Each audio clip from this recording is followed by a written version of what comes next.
اهلا بكم مشاهدينا من جديد. دكتور رامي اسماعيل متخصص في علوم وابحاث الطب، و يعني تلميذ الدكتور مجدي يعقوب الذي كان موجودا معنا الاسبوع قبل الاسبوع الماضي مباشره، هو معنا الان لنستكمل الحوار حول احدث الابحاث وطرق العلاج وابرز النصائح للشرايين القلب، الكوليسترول، نوبات القلب الى اخره في اي تي شو. اهلا بك دكتور رامي. ازيك يا استاذ احمد، عامل ايه يا جندي؟ ايه اخبارك؟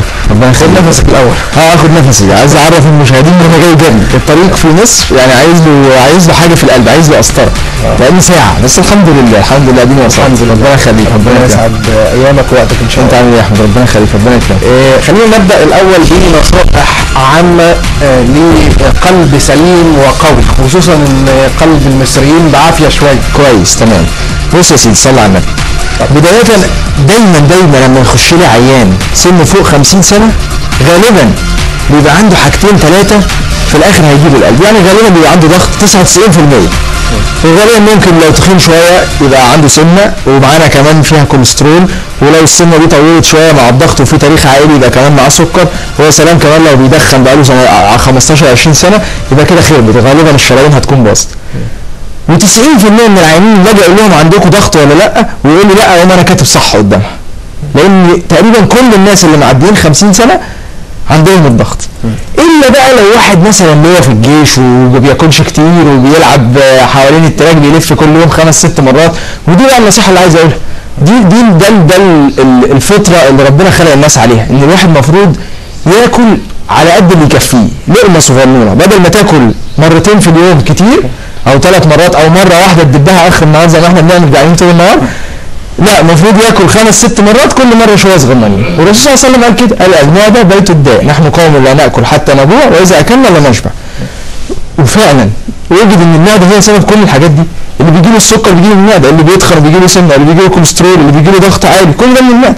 عشان كده لما الرسول جات له هديه طبيب قال له عندنا ايه في القران فيها كل الطب، وكلوا واشربوا ولا تسرفوا. قال له هروح لهم ليه بقى؟ ده هم قوم لا ياكلون الا لما بيجوعوا، ولما بياكلوا ما بيشبعوش، يعني بيقولوا ايه بقى بطن او تلت بطن زي ما الرسول قال، تلت وتلت وتلت. لكن في الاصل المفروض ان الواحد ياكل على قد اللقمه اللي تقومه، حاجه بسيطه قوي. اذا اتبع الانسان المعلومه دي انه ياكل قليل، اذا اتحرك كتير ومشي في رياضه كتير، زي ما احنا عندنا في الارياف ما بيجيلهمش جلطات مع انهم بياكلوا سمنه وزبده بس قاعدين شغالين وبيهدوا وبتاع وبالفاس، لكن احنا بناكل وننام ونتفرج على التلفزيون والريموت ومش عارف ايه. الحركه الكتير مع قله الاكل هو ده السبيل الى شرايين سليمه او الى قلب سليم او الى جسم سليم زي ما الرسول قال. طيب بس من مصاب بالكوليسترول او عنده مشاكل في الشرايين، ازاي ان هو يستطيع ان هو يضبط نفسه او حاله؟ ممتاز. كتير قوي من العيانين اللي بيجوا لي عندهم مشاكل في الشرايين بيتجهوا انهم يعملوا حاجات صعبه شويه، عمليه قسطره، دعامه، عمليه قلب مفتوح. ناس كتير انت لو جبت 10 من قرايبك هتلاقي فيهم واحد عنده مشكله وعمل قسطره. ولكن لما وجد من مشاكل القسطره ومشاكل الدعامات ومشاكل ما بعد العمليات، قال لك ما تخليش العيان يتجه للطريق ده كاتجاه اول. يعني ما ينفعش انت تيجي تقول لي يا رامي انا حاسس بوجع في قلبي، اقول لك يا احمد تعالى نروح نعمل قسطره وش كده على طول. هذا خطأ كبير. القسطره لم تعمل لتكون العلاج الاول، انما كانت السلاح رقم 5 أو 6، وانا كتبت كده على الفيس مره. يعني مثلا لو جه عيان، نفرض ان احنا قاعدين دلوقتي ودخل علينا عيان قال لي والله انا بحس بوجع في القلب، ووجع القلب مميز حتى لا يخلط بينه الناس وبين وجع ما هو ليس له علاقه بالقلب. عشان في ناس كتير قوي بالذات الشباب يقول لك انا حاسس بنغزه في قلبي، دبوس كده الناحيه الشمال، حتى عشان الناس فاكره ان القلب على الشمال، واحنا قلنا قبل كده ان القلب في النص تحت الجرافطه دي كده في النص بالظبط. عشان كده اللي عاملين عمليه قلب الجرح بتاعهم في النص. فاللي يحس بنغزه او حاجه زي الدبوس او حاجه كده فهذه ليست من القلب، وغالبا لو سنه صغير وما عندوش سكر ولا ضغط ومش عارف ايه. لكن وجع القلب الحقيقي بيبقى وجع في منتصف الصدر وبيبقى شديد جدا وبيزيد مع المجهود، واول ما يرتاح يقف.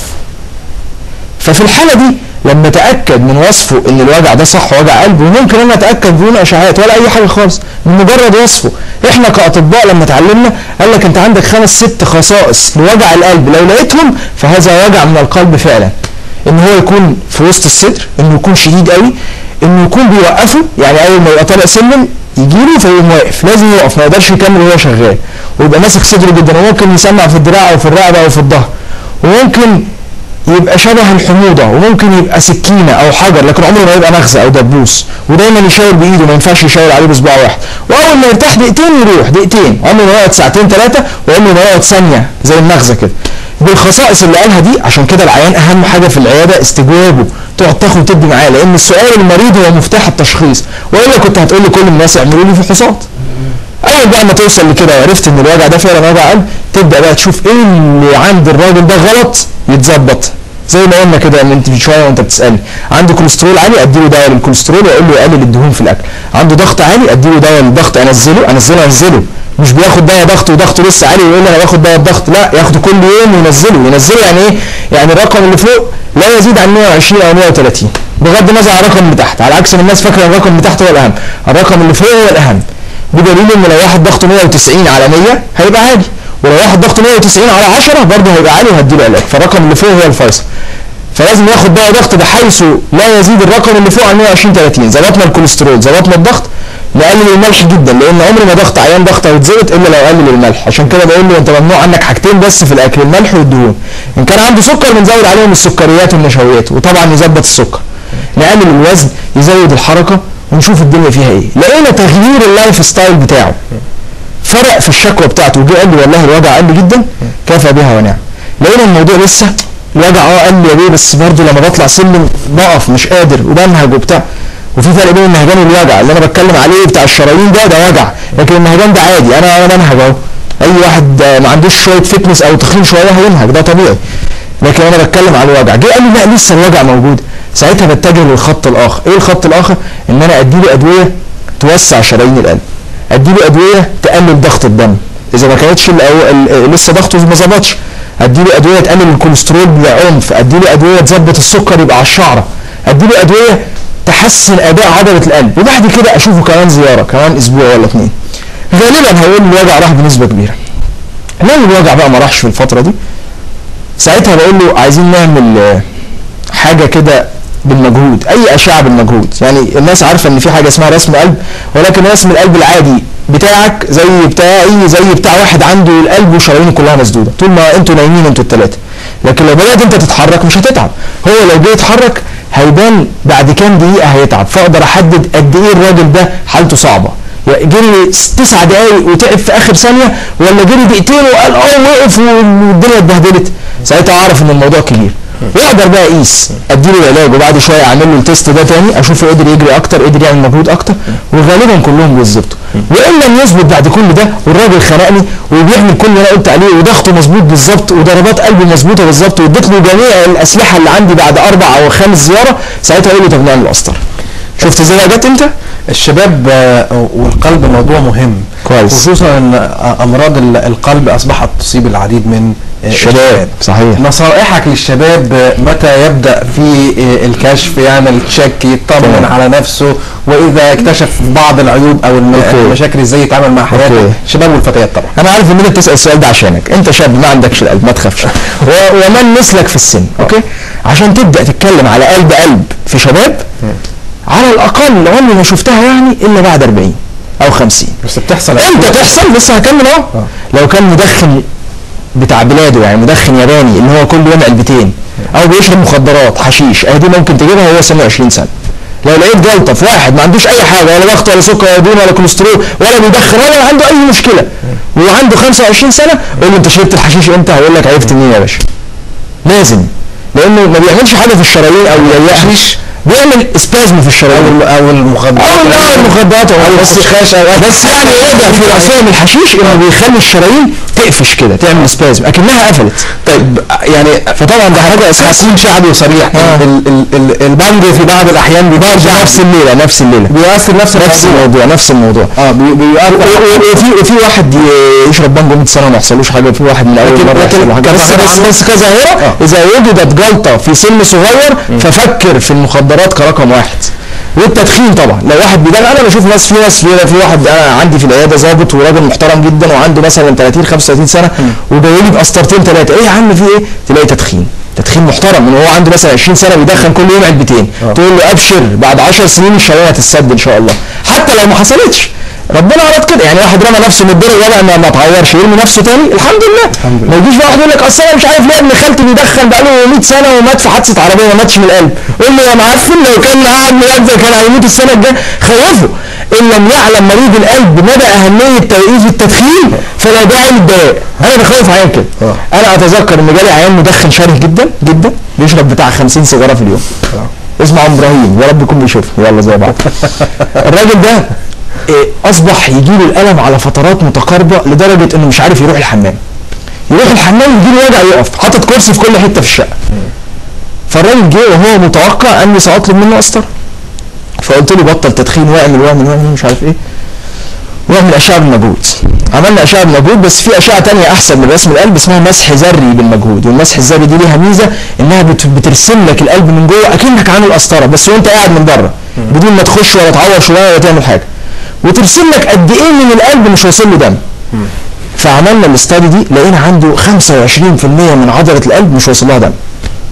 حته كبيره، يعني ربع القلب ضايع. الراجل ده المفروض يعمل قسطره وش بكره الصبح.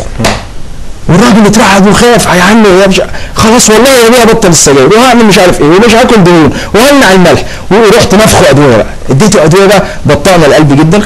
بطأنا القلب يعني ايه؟ يعني انت عندك حاجه احسن من انك توسع الشرايين. انا بعتبر ان القلب ده موتور وواصل له بنزين، خراطيم البنزين ضيقه. عندك حل من اثنين، لا تدخل بقسطره وتوسع الخراطيم وتوسع الشرايين، لا تقلل المجهود بتاع الموتور فالبنزين اللي يستهلكه يبقى على قد اللي جاي له. فهمت حاجه؟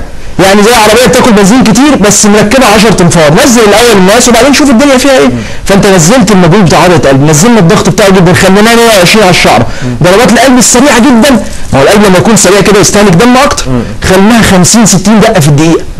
جيت الراجل بعد كده قال لي ايه ده ايه الحلاوه دي؟ انا بطلع بقى 4 ادوار. عملنا الاشعه تاني بنقيس بقى كام في المية، لقينا 3% اللي مش واصل لهم دم من عضله القلب. درجه الدكتور اللي عمل الاشعه قال لي ما شاء الله تسلم ايده، مين اللي عمل لك الدعامه الحلوه ده؟ الدم ده انت ممتاز. والراجل دعامه ولا حاجه مفيش. وهذا دليل قوي جدا على انك تقدر توصل بالادويه الى ما لا يصل اليه مريض الدعامه. لان الدعامه الراجل ده ماشي بالادويه انا مش خايف عليه في حاجه، لكن عيان الدعامه انا خايف عليه في اي وقت انها تتسد، وتحدث كثيرا. يجي لك عيان كتير قوي يرجع للوجع اللي كان بيجي له تاني اوحش من الاول، لان الدعامه ضاقت واتسدت، وساعتها في الحاله دي مش هقدر اعمل له حاجه. اقول له والله اتسدت مش هقدر اسلكها واقعد بقى العب فيها شغل مرمات بقى ومش هحط دعامه جوه دعامه وبعدين تتسد تاني، وفي الاخر بياند اب يعني في اخر الطريق ان هو يعمل كوبري بقى شريان تاني فوق اللي اتسد، عمليه قلب مفتوح يعني. يعني نخش فيلم بقى فيلم. عشان كده ده مواضيع فنيه ثانيه الى حد ما. برضه ارجع مره ثانيه لموضوع الشباب والقلب. تمام. يعني بعض الشباب بيكتشف وجود عيوب خلقيه معينه. صحيح. لدرجه مثلا يعني في بعض الاكتشافات يقولوا لا انت يعني ما تروحش او ما تروحيش عند دكتور السنان تحشي لان انت قلبك. الله عليك، برافو عليك. متى يكشف الشاب او الفتاه عن قلبه عشان يكتشف نفسه، عشان ما يكتشفش متاخر ان هو قلبه سليم بس فيه مشاكل كده صغيره؟ صحيح. صلى على النبي عليه الصلاه والسلام.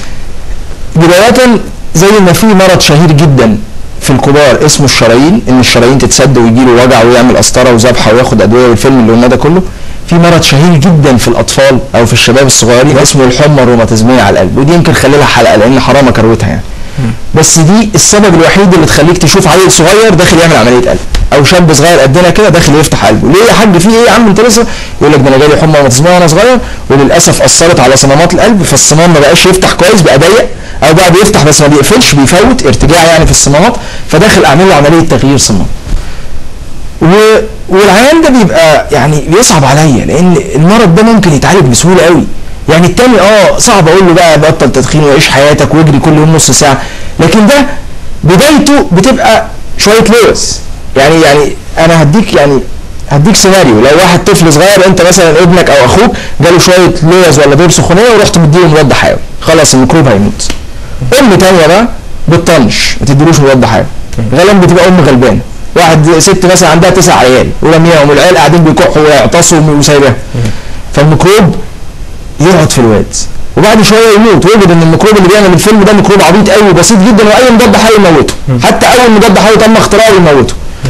ولكن الميكروب ده بعد فتره لو سبته في الولد بيتشبه بخلايا القلب، فالجسم يهاجمه ويهاجم القلب بالغلط، ويقوم يعمل التهابات في الصمامات تقوم تلزق في بعضها، يقوم بدل ما الصمام يفتح يبقى ضيق ما يفتحش. لدرجه ان السبب الاول لضيق الصمام المترالي وهو اهم صمام في القلب هو حمى روماتيزميه على القلب. يعني اذا وجدت واحد يقول لك عندي في صمام مترالي عمري ما جالي حمى، اقول له والله العظيم انت جات لك حمى ملهاش حل تاني. فهمت ازاي؟ الحمى دي عباره عن اللوز انها جات له سخونيه وانتقلت الى القلب نظرا لاهمال الام. فالرساله اللي عايز اقولها زي ما قلت رساله للناس الكبار، من فضلك يا ست الكل، او لو الاستاذ طفل الصغير بالذات من سن 5 لسن 15 سنه، هو ده السن الشائع، جاله دور برد، دور سخونيه، دور لوز، التهاب في الزور، التهاب في الحلق، نزله رعويه، اي ميكروب، لازم تديله مضاد حيوي من النوع الفاخر حسب يعني ما يكتبه دكتور الاطفال، وتكمل كورس كامل لمده اسبوع حتى لو خف من اول يوم. والا هيحصل مشاكل وتظهر بعد كده، بس بعد كده الدنيا بتبقى اوحش واوضح، وبيبدا بقى رجله تورم ومش عارف ايه. اصل الموضوع ساعات بيبقى مبالغ فيه. بيحصل ايه؟ ان لو الام راحت لقت الواد سخن شويه تقول لك ده عنده حمى روماتيزميه، نديله بنسلين مدى الحياه، كل شهر نديله حقن.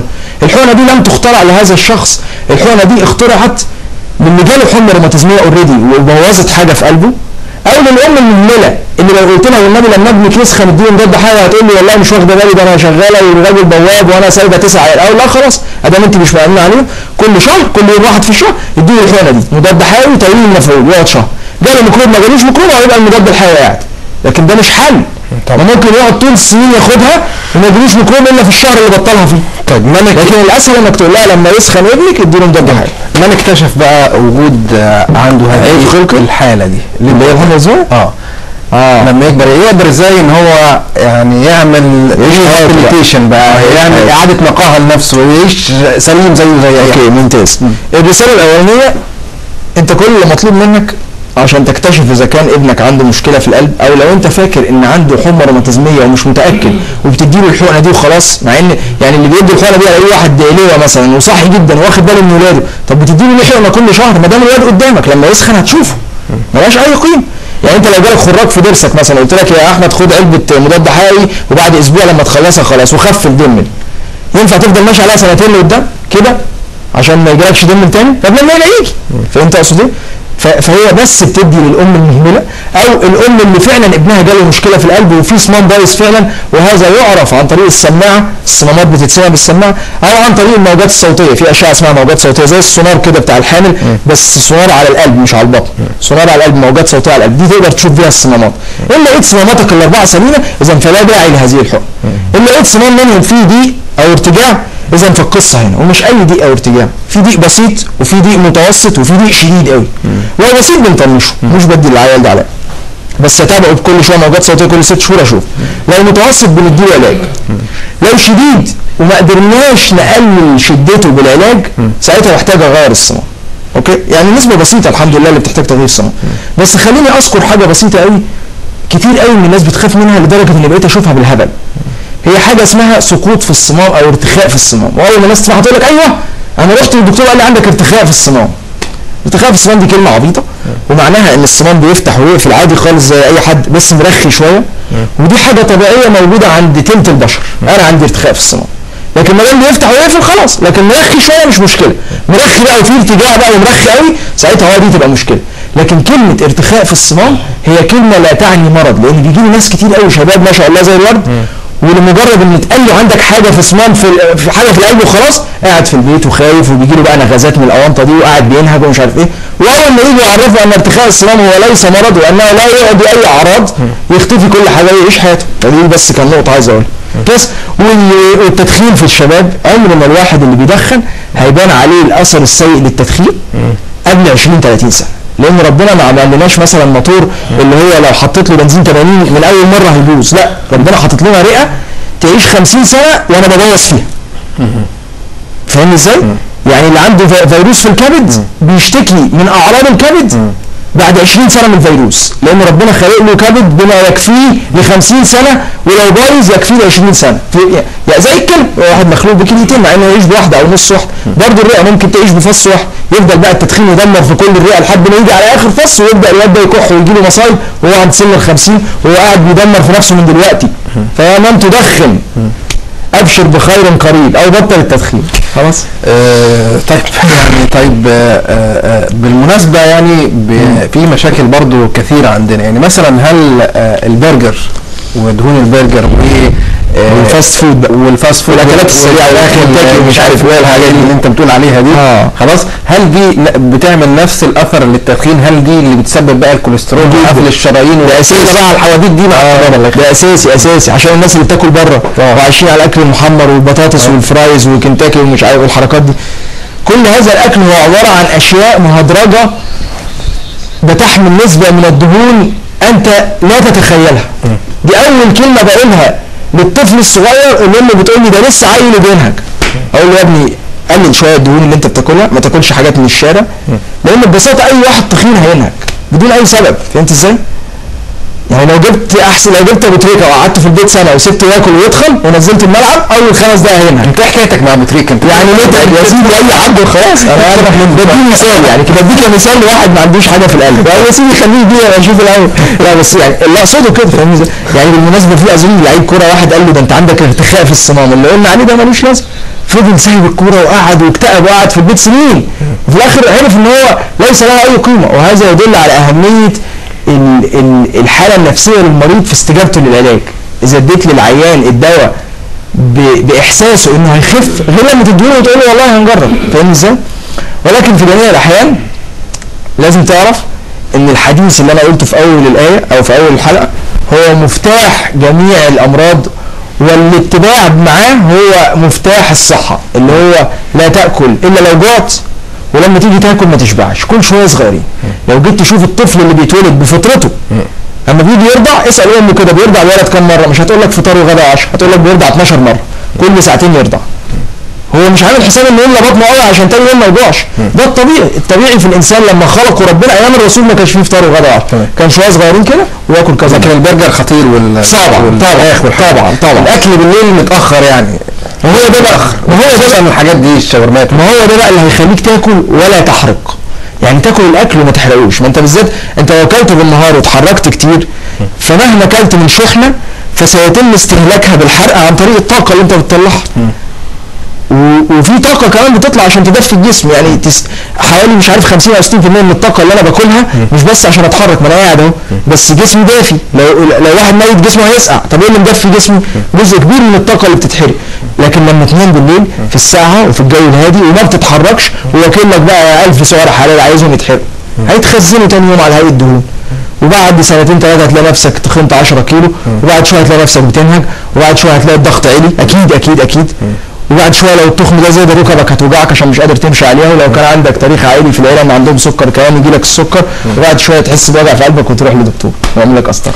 طب جالي سؤال دلوقتي، الناس اللي بقى ربنا بيكرمها بتبطل تدخين كويس، هل الرئه بتعود كما كانت بتعود يعني؟ بتعود. ما انا لو قلت ما بتعودش الناس هتكتئب تقول لك خليها خربانه بقى. لا يعني بصراحه هي فعلا بتعود، بس مش بتعود. لا الكسر ما بيتصلحش، لا بيتصلح.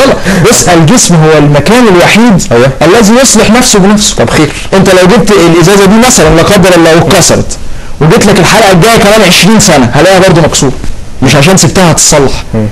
لكن جسم الانسان لو انت مثلا اتعورت وجيت ازورك بعد 5 اسابيع ولا اسبوعين مش هلاقي التعويره بتخر دم برضه، هتلم نفسها مع انك ما عملتش حاجه، فبرضه الرئه هتصلح نفسها. خير. طيب العيب الخلقي بقى الشباب ازاي يكتشفوه في القلب؟ دي بتكون مشكله كبيره بصراحه. تمام ممتاز. اكتر عيب خلقي موجود في القلب بتشوفه يعني هو حاجه اسمها ثقب في القلب، ان يبقى القلب فيه خرم بين الناحيه اليمين والناحيه الشمال. الطبيعي ان القلب حته واحده زي قلب الخروف كده، بس من جوه مقسوم نصين، نص يمين ونص شمال. النص الشمال هو النص الاهم لان هو ده اللي بيضخ الدم للجسم لحد ما الدم يروح لاخر حته في جسمي، دم احمر جميل مليان اكسجين زي اللي في ايدي ده، وبعدين الخلايا تاخد منه الاكسجين فيرجع تاني دم ازرق اللي في العروق الزرقاء اللي بناخد فيها الحقن دي، ترجع الدم الازرق ده على القلب. مش معقول بقى القلب هياخد الدم الازرق ويضخه وهو ازرق كده. الناحيه اليمين بتستلمه توديه للرئه، الرئه مليانه اكسجين طول النهار، يروح للرئه يتاكسد يبقى لونه احمر، ويرجع تاني على الناحيه الشمال توديه احمر ويقعد يلف اللفه دي.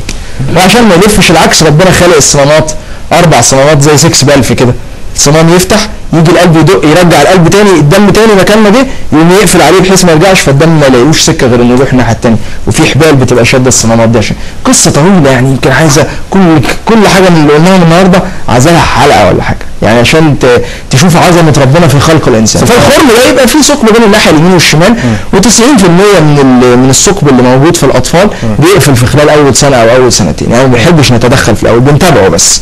لكن لو لقيناه بقى بيكبر وعضله القلب بدات تضعف، وفي جزء منها، ما في جزء كده جاي له 100 سم، وفي جزء جاي له 100 سم وعليهم 50 سم معديين من الخرم، فبقى في جزء عليه لود اكبر فبيتضخم اكتر. لو لقيت الدنيا بتتدهور والخرم ما بيقفلش، يبقى ساعتها ممكن اتدخل واقفله، ودلوقتي بيتقفل بالقسطره وما شاء الله في مصر بتحصل كتير. لكن لو لقيته بيقفل كل مدى والقلب مستحمل والولد بيكبر، غالبا تقول لها يا حاجه الخرم ده هيقفل وما تعملوش اي حاجه، بس تتابعه. في عمليات قلب بتجرى للعيون الخلقيه للاطفال وهم في بطن امهاتهم. شفتها مره في انجلترا، شفتها مره في انجلترا، كان في الشهر الثامن باين او حاجه كده. بس يعني مش نادره، لان انت عايز بقى اوضه معقمه قوي، انسى يا عم الفيلم ده، يعني بتحصل بس نادرا. نادرا. مشكله عندنا في مصر والوطن العربي الريهابيليتيشن او النقاهه قبل عمليات القلب وبعد تاهيل. دي كارثه عندنا. هل دي حاجه مهمه يعني؟ صحيح. اقول لك على حاجه، يعني انت لو جاي لي واحد بينهج وهو شاب صغير، وعرفت انه بينهج عشان ما بيتحركش، وبدات احط له برنامج انه كل يوم يمشي نص ساعه وبعدين يجري نص ساعه وبعدين يلعب جيم وبعدين مش عارف ايه، وجالي بعد سنه جسمه فيت قوي وبيطلع وينزل، بدل ما كان بينهج بعد اول دور هينهج بعد اول 5 ادوار. كذلك عين القلب اللي طالع مفتوح قلبه. عشان كده انا مش عايز مريض القلب يتجه للعمليه او القسطره يعني او الدعامه على انها الحل السحري. ما يقولش خلاص بقى انا عملت العمليه ايه، ارجع بقى ادخن بقى واكل بقى بطيخ ومحشي واعيش حياتي. هذا خطا. بس الدكاتره عفوا بيتاجروا بعمليات القلب لانها سهله. يعني لا تحرج من فضلك. ما هو في الاخر ما تحرجش. بص المريض هو اللي بيدفع الثمن. لما يجي لي مريض، يعني انا من يومين جاي لي واحد اسمه مش مهم اسمه، عنده 80 سنه وبينهج. قال لي واجب يعني 80 سنه وبينهج. قلت له يا عم مراد انا بنهج اساسا. فبيقول لي يعني انا قلت بنهج اطمن على الشرايين، قلت اعمل قسطره. قلت له ليه بقى؟ قال لي بقى اطمن يا باشا. وراجل ايه يعني فيت قوي ما شاء الله، يعني ما تعرفش شغال ايه وصحته حلوه وطويل وعريض وعنده 80 سنه. فعملوا له قسطره. طبيعي ان اللي عنده 80 سنه ده شعره ابيض، ده طبيعي. دي شغاله الدكتور مصطفى محمود. يا عم دي ربنا يخليك. على العموم اديك عندك الحلقه وعندك كل الحلقات، ادخل على النت بس على الفيس او على جوجل اكتب رامي اسماعيل، دكتور رامي اسماعيل، هتلاقي كل الحلقات والحاجات. ولو في اي حاجه انا سعدت جدا باللقاء ده. اسعدتني ونورتني، وبالتاكيد الحلقه على جروب اي تي شو احمد يوسف. اهم حاجه في الفقره دي بخلاف النصائح الطبيه، ربنا يبعدنا عن الناس اللي دمهم ازرق. الى اللقاء. ربنا يخليك يا رب.